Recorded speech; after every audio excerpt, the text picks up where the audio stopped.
新皇崗口岸重建工程完成之後，將會實施一地兩檢。到時本地公共運輸交通可以直達聯檢大樓。運輸署建議延長現有嘅巴士路線，並增設新嘅巴士同專線小巴路線，方便旅客前往。新皇崗口岸大樓正進行內部工程，保安局局長鄧炳強日前表示，口岸會喺今屆政府任內啟用。運輸署向沙田區議會提交嘅文件披露，現有落馬洲大橋將會加建一段新嘅連接橋，接駁位於新皇崗口岸聯檢大樓嘅公共運輸交匯處。喺一地兩檢嘅安排之下，旅客可以乘搭公共交通服務車直達交匯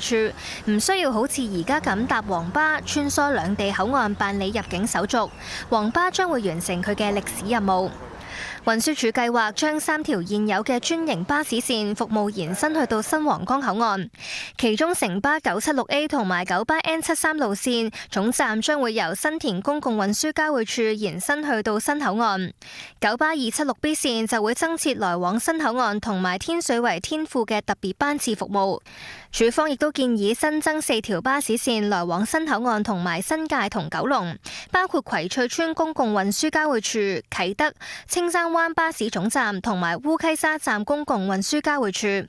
另外，將6條分別以新田公共運輸交匯處同埋落馬洲管制站為終點嘅專線小巴路線，全部延伸去到新皇崗口岸。運輸署表示，將會喺今個月中開展相關嘅程序，為4條新開嘅路線選出合適嘅營辦商，以便營辦商籌備並適時開辦服務。咁至於其他跨境同埋直通巴士服務，署方將會同營辦商研究優化同埋加強服務，包括調整行車路線同埋服務範圍。